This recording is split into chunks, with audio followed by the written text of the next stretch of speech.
Showtime! The Capital G Show starts right now.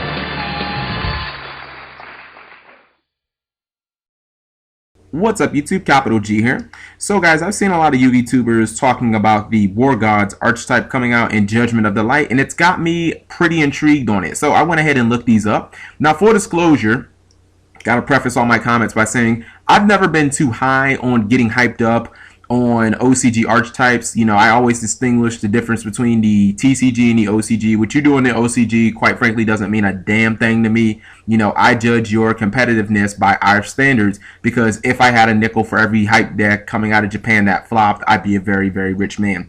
But I will say this, on paper, from what I've seen of this archetype, I am like half fucking in love, because this is a deck that I think it doesn't need to be very flashy. I think that its core is just going to be flat out beatdown, and I'm absolutely loving it. I am a very simple natured player. You know, I like beatdown decks like TG Stun and, you know, E-Heroes and shit like that, where it's just like attack, attack, attack with my 1900 beater monsters and see if you can answer them.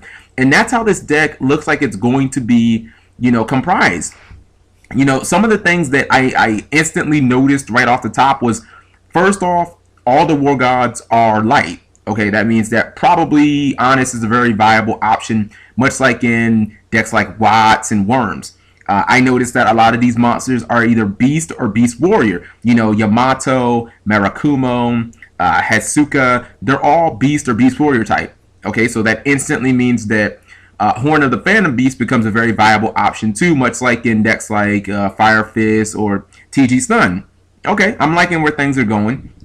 And then I also noticed that this deck got its own freaking Honest / Kalut and Habakuri. You know, this guy's absolutely amazing. It sucks that they made him a winged beast. I wish he was either a beast or a beast warrior, so that you'd be able to use him with like Horn of the Phantom Beast.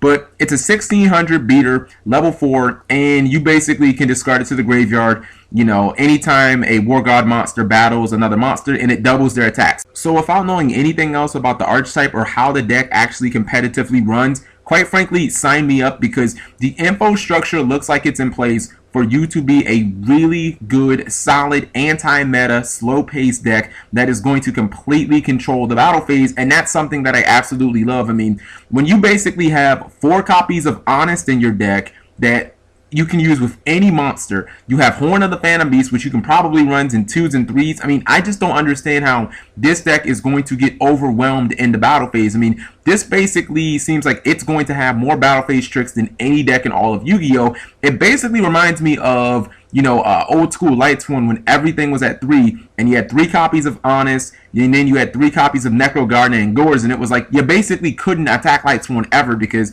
you know, they were either going to Necro Gardener you, they were going to Honest you, or if you attacked them directly, they just dropped Gores. So right now, I'm looking at this deck without even really digging into the monsters or the playstyle of the deck, and I'm saying, just straight up, as long as the deck has 16 to 1800 beaters, we can just make a straight beatdown out of this, and we can just control the battle phase and win that way. I'm also really loving the fact that a couple of these War God cards are good at serving dual purposes. When you look at cards like Murakumo or Hetsuka, you know, not only are these cards going to serve the purpose of on-field beaters, which obviously they work with all the other battle phase tricks that I named earlier in the video, but, you know, when your opponent instantly answers them, whether they use some form of removal like Torrential Tribute or Mirror Force, or they just attack over them, then these cards can go to the graveyard and they can activate their dual purpose. You know, Murakumo can blow things up. Not only does he serve as monster removal, but he can conveniently take care of things like field spells. And then Hetsuka, which is really nice because he protects your War Gods from being targeted, and that works on both turns. So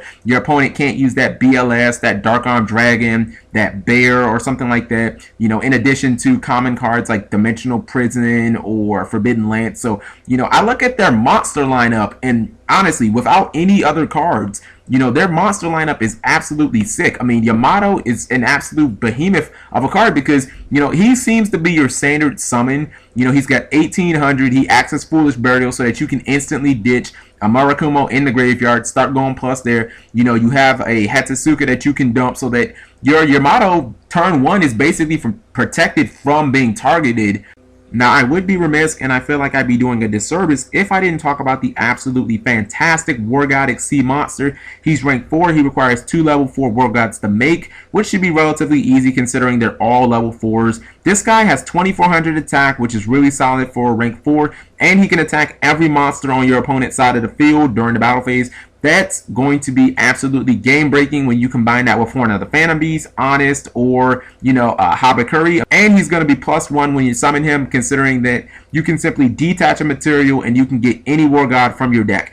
And by the way, if you start detaching some of the War Gods that have the dual threats like Murakumo, then you can activate their abilities in the same turn. So this guy is absolutely freaking ridiculous. So when I look at this deck and I look at its competitive future, I think that it's going to find most of its success when it's constructed as a slow-paced beatdown deck. You look at the monster lineup, most of these monsters have 16 to 1800 attack. That screams beatdown to me. You look at all the damage step tricks that it can do with Horn of the Phantom Beast, Honest, and Habakuri. That screams beatdown deck to me. You look at the fact that the deck can fight against targeting effects like Dimensional Prison, Forbidden Lance, and other cards like that. That screams beatdown to me. This deck doesn't look like it needs to special summon a lot. It looks like the monsters can stand alone and kind of control the board without having to run, a lot of removal, stuff like that. So I think that this deck should run Trap Overload, something like 16, maybe 16 to 18 traps, and the rest just all battle phase shit. Don't run a lot of draw support. Don't run a lot of spell and trap destruction. Keep it simple. Play very defensively like TG Stun, and I think that this deck will be absolutely great. I'm really excited. I really have not gotten excited about an OCG archetype maybe ever. So let me know what you guys think of this archetype. I'm going to have a link to Shriek, and I'll have a lot of the cards in their full effects discussed below. If there's anything you guys felt like I missed, just let me know in the comment section below. Thank you for watching. Please click the like button. It helps you spread the word to people who are not subscribed, and maybe just people who haven't seen this video yet. And if you aren't subscribed, maybe this is the video that did it for you. Take care and have a nice day. Subscribing makes life happy.